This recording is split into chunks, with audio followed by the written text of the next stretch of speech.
Alright, in this video I'm going to teach you, 1, how I apply my favorite mascara, and 2, how to not be afraid of wearing color on your lips.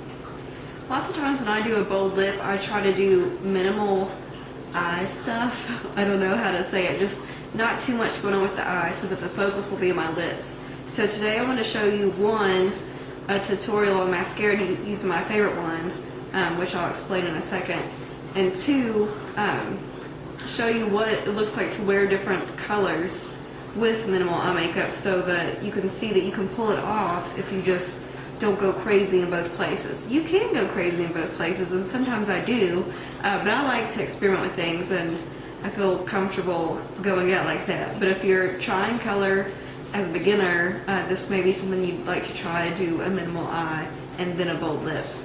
First off, whenever I do a minimal eye, sometimes I'll just have a completely blank lid and then do mascara. But most of the time I like to put a little bit of color in my crease just so that it's not completely plain looking. I'm not going to add too much to it, but just enough so it gives a little bit of definition. So what I'm going to use is the Naked Basics palette from Urban Decay, and I like to use this color right here. It's called Naked 2. I don't know if you can see that very well, but it's going to add a little bit of definition, but not too much. So I'm just going to, I have a dome brush right here. I'm going to tap down into it and tap off the excess, and I'm going to start working that in my crease on both sides. When I work in my crease, I usually place it and kind of rock it back and forth a little bit to deposit the color, so you can see some color has been deposited. And then I'm going to windshield wiper it back and forth. And that spreads the color throughout the crease. And then I'll wipe off my brush a little bit to get, I don't want any more color there, I'm just going to move this color around. So I'm going to keep going back and forth, and then I'm going to swirl it in the outer corner to try to blend it out this way a little bit. I'm basically just adding more of a shadow to my crease to give the eyes a little bit more depth, to make them a little more interesting. Okay, on to mascara. But my favorite one is Maybelline One By One. The brush looks like this. I don't know how much you could tell. It's a rubber brush and it has small bristles. Whenever I apply mascara, first I'm going to quickly get some product on there, and then I'm going to tap the brush at the base of my lashes and wiggle it to where it combs through them, and then brush up. Another thing I'm going to do is try to get the eyelashes going in all directions. I'm not going to just focus on the outer corner and this way. I'm going to also focus on the inner corner and this way, and on the bottom as well. I'm going to fan them all directions. This way it opens your eyes up, makes them look more doll-ish. I know that sounds creepy maybe, but you'll see what I mean, hopefully. So I'm going to be quiet while I do this, I guess.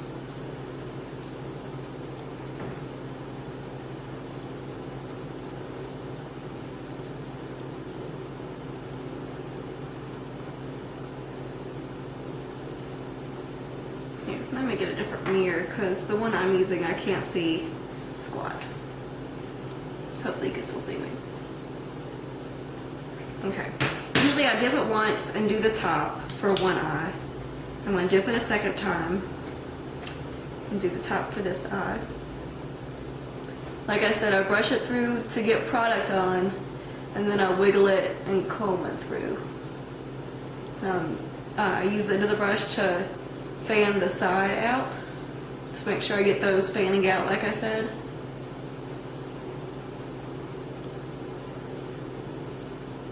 And then I'm combing inward towards my nose for the ones closest to my nose. Another thing to keep in mind, there's still more lashes up here that you haven't really touched. So if you bring the brush in from the top, you're going to get some of those. Like, there's ends here that I haven't necessarily touched, but if I bring the brush in from the top, I'm going to get some of those ends. Okay, now I'm going to do the bottom, and again, I'm going to fan it out. And for the bottom, I barely touch.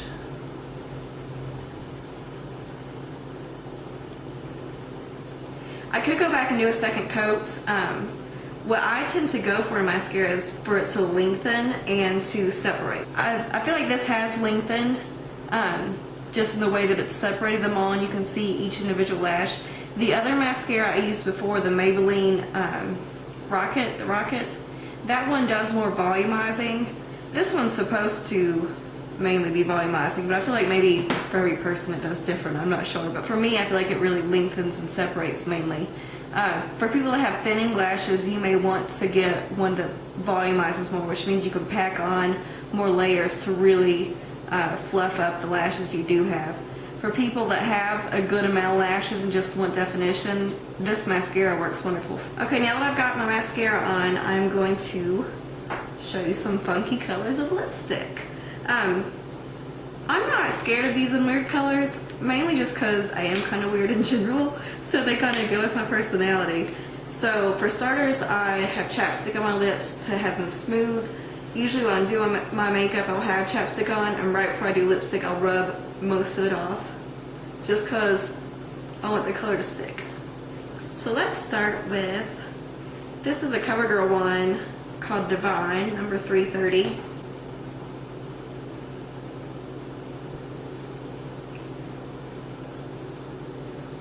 You know how I did that post about when I was little how much I love lipstick brushes?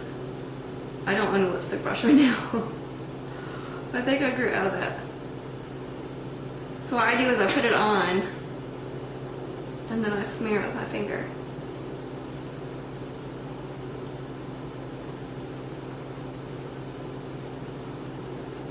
Alright, so there's one fun color. It's a bright, it's really a bright purple, but it kind of comes off pink.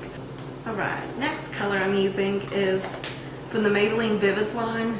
These lipsticks are awesome. I only have 2 of them, but I would buy the whole line if I could justify it, but I can't. This one is Vibrant Mandarin. Alright, there's that one. This one is a little bit crazier, I guess, because it's more orangey. It's Mandarin.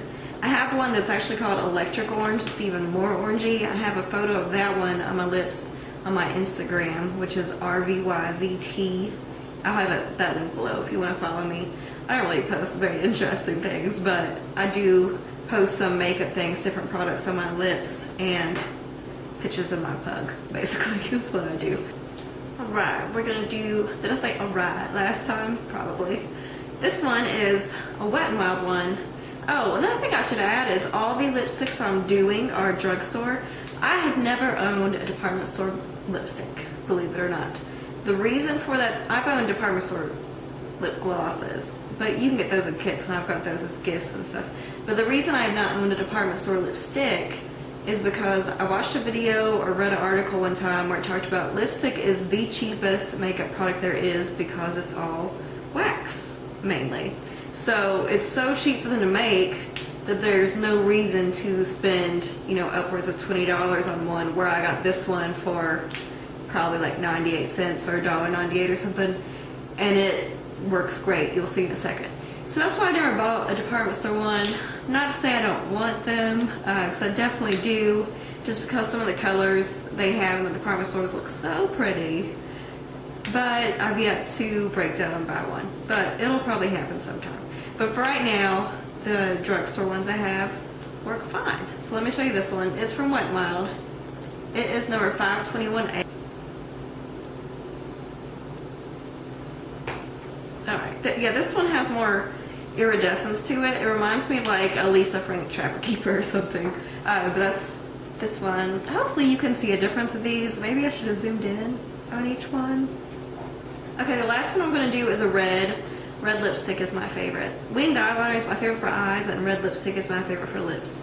This red lipstick smells terrible. I don't know if all Rimmell lipsticks smell like this, but this one, it's the Kate one and Kiss of Life, definitely smells terrible.